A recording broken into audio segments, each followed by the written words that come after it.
Yo, what's good, YouTube? I am back with the Nini Nation Draft League Season 8, and we have our Week 2 match here. We're facing off against I think, Cairo Coughs. I'm not sure if that's correct, but that's what I think. Anyways, they're coached by Quality Quantent, or just Quantent, as his showdown name is. Has kind of a top heavy team with only 9 Pokemon. So last week we faced off against somebody who had 12. This week we're facing off against somebody who only has 9. I think that's the least amount of Pokemon you can have on a squad. We have 10, so we have one more than him. Last week we were at a little bit of a disadvantage because my Pokemon, or not at a disadvantage necessarily, but my opponent definitely had more Pokemon to prep for and whatnot. This time it's a little bit easier to prep for, specifically because I think the 6 Pokemon you see on his where it says NNDL Season 8 Week 2, I think those are going to be the 6 Pokemon he brings, just like last week. Got just sorting them in order by not how he drafted them, but by what I think is going to come for sure. So I think the top 6 are going to come for sure. I actually don't even think there's any kind of margin for any kind of other Pokemon to come. Maybe Vileplume to try to check my Suicune, but I feel like he has enough offensive pressure, and I think he has enough offense to deal with my Suicune. I don't think Suicune would be a huge issue for him. I'm not even bringing Suicune, as you can see. So let's go over the squads. He's got Tornadus Therian, Mega Diancie, Hydreigon, Slowbro, Melmetal, Diggersby, Vileplume, Magneton, and the Trapinch. Literally. That's not coming. The Magneton might come. Could be cool for, pressure and Mandibuzz, trapping Kling, getting rid of Suicune and Clefable. Magneton could come because it fares really well against my 2 first picks in the draft, specifically Clefable and Suicune, as well as does well against Mandibuzz, my 3 main defensive Pokemon. So I could see Magneton coming. I'm not sure what he would drop. Perhaps either the Melmetal or the Diggersby, maybe. I feel like those are 2 insane wall breakers, though. I feel like those could just come through and wreak havoc for him and allow him to clean up late game with Mega Diancie or Tornadus Therian, or potentially like a Scarf Hydreigon or something like that. But those are the 6 that I think are going to come for sure. Tornadus Therian, very fantastic Pokemon, has Regenerator, along with Slowbro having Regenerator. Both can pivot with U-turn and teleport as well, so very annoying Pokemon there. Mega Diancie gets the Magic Bounce. It's his only Stealth Rocker, though, which is really great.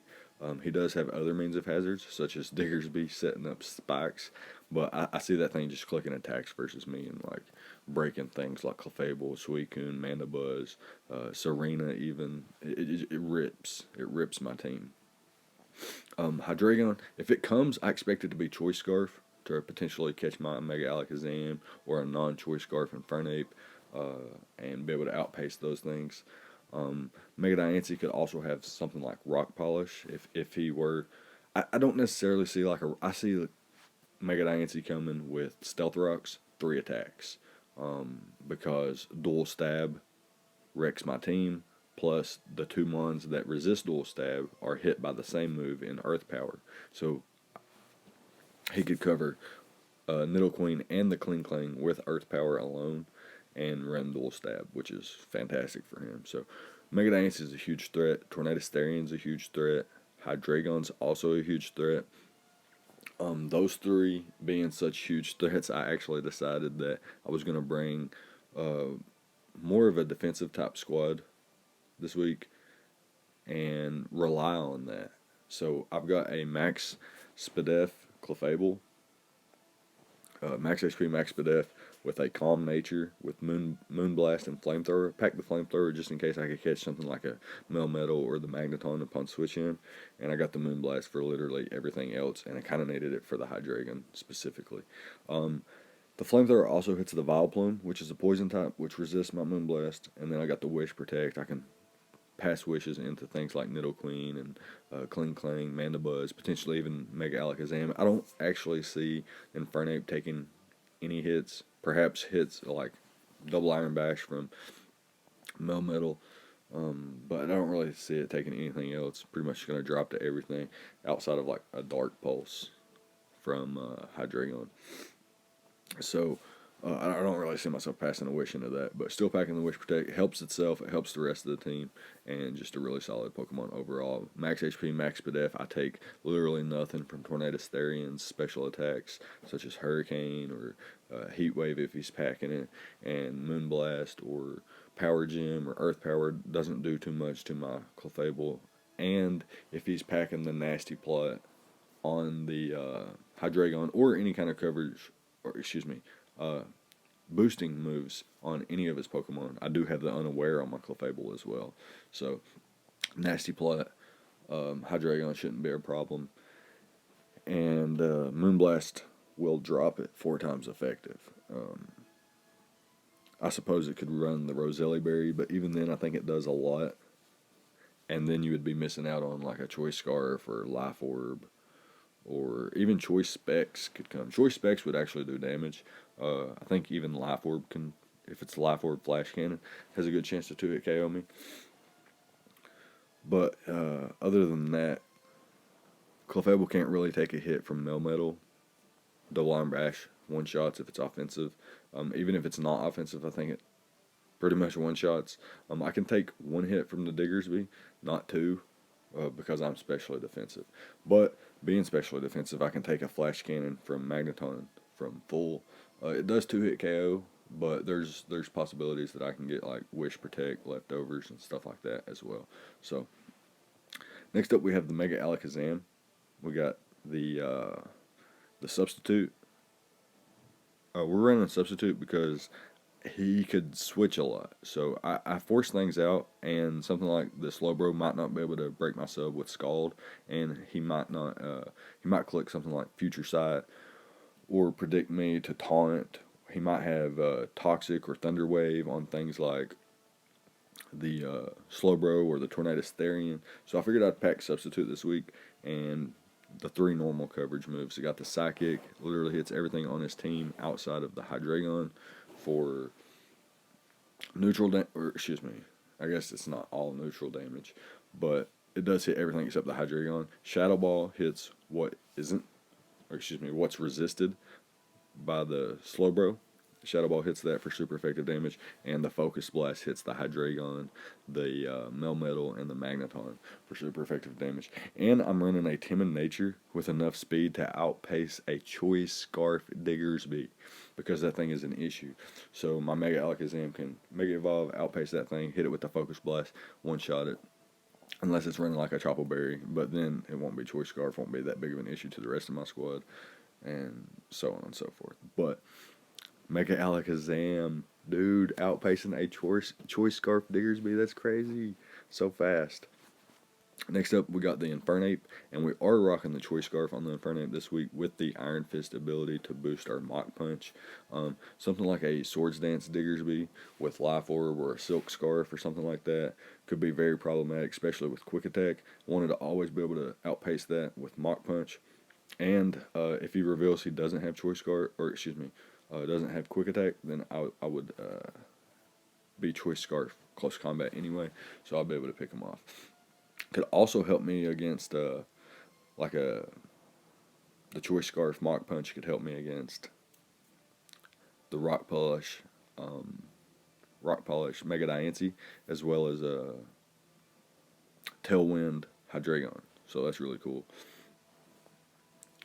I'm rocking the U-turn because I feel like Slowbro's 100% coming after Slow King didn't come in week 1. Slowbro is definitely coming in week 2. And I got the U-turn just so I can get momentum on it. It can go into things like Mandibuzz or Kling Kling perhaps. Maybe even my Mega Alakazam to try to set up a sub or something like that. But definitely going to be U-turning out until I see that thing's either damaged or completely gone. Or unless there's an obvious situation where I can't U-turn against a Pokemon such as, Tornadus Therian or maybe like a Melmetal that's really high HP or just being a menace to my team or something like that. But I'm packing the Fire Punch, also boosted by the Iron Fist, as well as Close Combat, like I mentioned earlier. Close Combat is a one-shot on the Hydreigon, the Diggersby, and the Magneton, if they're not like bulky, obviously. Hydreigon can be EV'd to live a Choice Scarf Close Combat, which is pretty cool. And I think Slowbro is going to come in every time. It could even be Rocky Helmet to get chip on me on my U-turns and whatnot. I thought about running like a Toxic Endure Endeavor set just to get rid of Slowbro, but ultimately decided against it, and here we are now. So I've got, I think I actually drafted Mandibuzz before Nidoqueen, which is what my post says, but my notes say different. Anyways, I've got the Mandibuzz with heavy duty boots because I don't want to take rock damage. After rock damage, Diggersby and Hydreigon can drop me with like Choice Specs, Draco, and like Choice Banded returns and things like that. So I didn't want that to be an issue. I just wanted to come in, not take rock damage. So heavy duty boots was definitely my priority. And like I said, he could bring the Vileplume to try to counter my Suicune, also my Serena, which could be two big defensive threats for his Diggersby. Kind of puts not really a stop to Diggersby, but it can return the like I can do more damage to him in one turn than he can do to me, although he will outpace me and 2-hit KO me. But the damage getting off with something like a Suicune or Serena could be enough to warrant a Vileplume bring. However, it might not come. But if it does come, I am rocking the Overcoat. I got the Impish Nature, almost max HP with max defense for the Diggersby. It's a huge threat. I've been saying that. This also survives hits from the Melmetal, which is really nice. I got the U-turn and the Foul Play, so if he tries any kind of boosting things, I can just Foul Play. I can come in on the Hydreigon. If he goes for something like Nasty Plot and then drops a Draco, I might be able to survive one and U-turn out into something, more suitable. If he Nasty Plots, though, I'll probably just hard switch out into my Clefable. I'm packing the Taunt, so my next Pokemon is Nidoqueen, and I'm trying to get Toxic Spikes up to poison things like, specifically the Slowbro. That's the main thing. And I'm not packing I'm not packing Toxic on Mandibuzz because I couldn't fit it with U-turn, Foul Play, and Roost. But I am packing the Taunt so that I can prevent Slowbro from recovering. I can prevent, like, substitutes from Melbet, like a slow Melmetal, and things like that. That's really nice for me. And then last but not least, I have I didn't talk about Nidoqueen. I only said I had Toxic Spikes. I got the Stealth Rocks on there as well with the Earth Power, mainly for the Mega Diancie and the Melmetal, but also obviously hits things like Slowbro and Diggersby and the Magneton. I got the Ice Beam to hit things that are not grounded, such as the Tornadus Therian and the Hydreigon. If he is like a Magnet Rise Mega Diancie, I can just click Ice Beam or Hard Switch into my Kling, which is also a Shuka Berry variant, max HP, nearly max HP with Max Spadef, with Protect, Volt Switch, Flash Cannon, and the Magnet Rise. So my opponent's team is very slow, actually. He has, well, it's not very slow. He has the Tornadus Therian and Mega Diancie and the Hydreigon, but outside of that, it's pretty slow, with Diggersby being his fastest Pokemon outside of those three at base 78 speed. And then his Pokemon get as slow as base 10, base 30, and base 34. And my fastest Pokemon, Mega Alakazam, outpaces his entire squad. And Tauros, which is my second fastest Pokemon, is as fast as his second fastest Pokemon and faster than the rest of his team. So I do expect him to bring something like Choice Scarf Hydreigon or Choice Scarf Diggersby to try to catch some of my speed off guard. Obviously, the Choice Scarf Diggersby doesn't outpace the Mega Alakazam, so maybe a Choice Scarf Hydreigon is more likely to come. I think Slowbro is going to be the biggest issue. That's why I'm packing the Toxic Spikes and Taunt, as well as U-turn, Unaware, Clefable, and packing the Volt Switch on the Kling, as well as Shadow Ball on the Mega Alakazam. So, should be able to take care of Slowbro eventually. I thought about bringing the Suicune with a sub-toxic set, or the Serena with a sub-toxic set. Ultimately decided against it because of teleport into things like Tornadus Therian and the Diggersby, which are huge threats offensively. But yeah, I guess that's going to be it, and we can go ahead and hop into the battle phase. Alright, so here we are with the battle, and my opponent chooses to bring two Pokemon, well, one specifically that I 100% counted off. But the Magneton, I was on the fence about. I understand why it can come.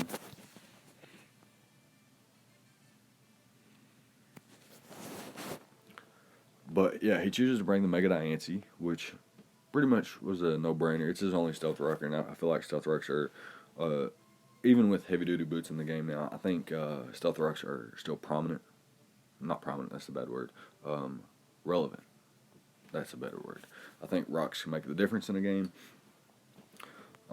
He's got a Tornadus Therian, so I think it's going to have something like probably U-Turn and Hurricane, maybe Taunt. Mega Diancie is going to be Stealth Rock, Moonblast, Earth Power, and either Power Gem or Diamond Storm. Probably with Power Gem. And the Mega Slowbro, I thought it was going to have Teleport, Scald, Slack Off, and Thunder Wave for speed control. Magneton's probably going to be a Volt Switch variant with Thunderbolt, Flash Cannon, and perhaps Magnet Rise for the Nidoqueen if it's outpacing me. The Trapinch, man, that thing's gonna. It's got Arena Trap ability, and maybe powerful Earthquakes. I'm not sure. And the Hydreigon, probably going to be a Nasty Plot variant, or it's going to be a Choice Scarf variant with something like U-Turn, Dark Pulse, Draco, and the Flash Cannon. Could be a Choice Specs or a Life Orb variant to break my defensive core down as well. But seeing his squad, I am just going to decide to lead with my Infernape and hope that he doesn't lead with the Slowbro. Or the Mega Diancie even. I don't want him to lead with that. That would be really easy for him. So we're going to lead off with the Infernape and see what he wants to do. He does lead off with the Slowbro, so I can U-turn or hard switch. I'm going to U-turn and go ahead and reveal that I have the U-turn. I don't really mind if he goes for Scald. But he does teleport out as I go into my Mandibuzz. So I'll go into my Mandibuzz because I can pretty much tank anything Slowbro wants to go for. If it's a Calm Mind variant, I can just hard switch into my Clefable the following turn. Or I could just taunt it first and take a +1 Scald, or potentially just block it from doing whatever it wanted to do if it's not attacking me. But he does go into his Mega Diancie. And here, I'm actually going to make my first misplay of the game. I go into my Kling Klang instead of going into my Nidoqueen. And what Nidoqueen would have gave me was immediate rocks as he got his rocks up. But unfortunately, that's not going to be the case. I am going to Volt Switch out, though, so I do get momentum as he goes out into the Hydreigon. But now he's got rocks up. I am revealed to not be Magic Guard as I take rocks damage. And he goes straight for the Nasty Plot. And I'm going to go for the Moonblast and knock him out here. I actually get a crit. And I'm just now recording this, so actually didn't know that was a crit when I was playing. I was playing online, or excuse me, on my phone at work. I was playing mobilely, and I just didn't notice the crit. But I don't know if it mattered. He did take Volt Switch damage.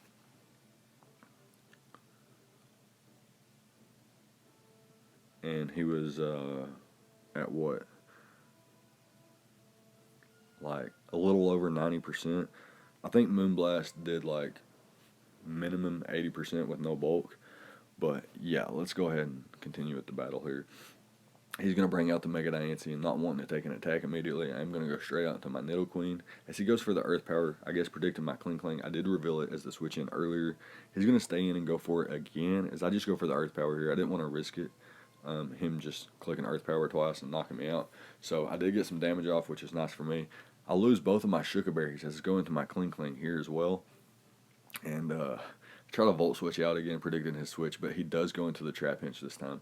But I do reveal the Magnet Rise, and he can't damage me here. And predicting him to switch into his Magneton with potentially having the Magnet Pull, I'm just going to Volt Switch out into my Nidoqueen.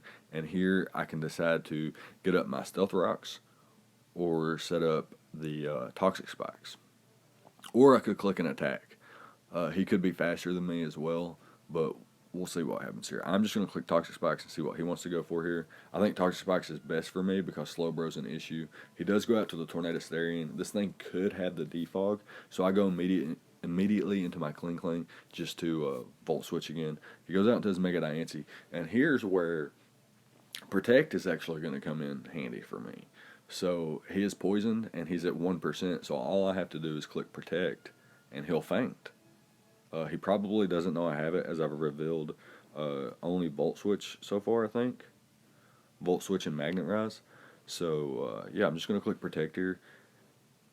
And he's actually going to predict me to switch out into my Mandibuzz, probably, and he goes for the Diamond Storm. So I'm able to pick up a passive kill with the Nidoqueen there, with the Toxic Spike damage. He brings in his Magneton, and I just Volt Switch out. Honestly, I probably should have just... Kling's not very useful right now, so I probably should have just Flash Cannoned until I fainted, but that's not what I do. I let Nidoqueen go down, bring in my Infernape, and just click Fire Punch because Magneton's a problem. He brings in his Slowbro, teleports out as I bring in my Mandibuzz, and it's just a never-ending cycle that Slowbro's such a problem. And it did reveal it has the heavy-duty boots, so it's not even being poisoned by my Toxic Spikes. Very unfortunate for me, and it makes rocks more valuable than the Toxic Spikes would have been. So, it turns out, because he is heavy-duty boots, that my Toxic Spikes was also a misplay. But I didn't know that at the time. So I'm going to go into Kling here. He goes for the Thunderbolt, and it almost knocks me out. Not quite. I get a little bit of chip damage on him. I'm not sure if that chip's going to matter in the long run. He's able to get rid of me there. I go into the Mega Alakazam. Reason being is because I thought I would trap him with my Trace ability, but I wasn't Mega Evolved yet. I wasn't thinking another misplay. I'm not sure if I probably would have did that anyway, went into Mega Alakazam. But yeah, I really wanted to trap him and throw off a Focus Blast, which is what I tried to do here, and his Tornadus comes in, takes no damage, and what I should have did here is actually stayed in, or not went for the sub. So this is actually my third misplay of the game. I shouldn't have subbed. I should have just attacked, went for the Psychic to get some big damage off on the Tornado Therian, as he brings in the Trap Pinch, traps me, and reveals First Impression. And this hurts, mainly because I almost brought Protect on Mega Alakazam, but ultimately chose Sub instead. So had I had Protect there, I could have just protected and then clicked Psychic the following turn. Very sad for me. Very sad for me. So now, turn 21, I'm down 3-4.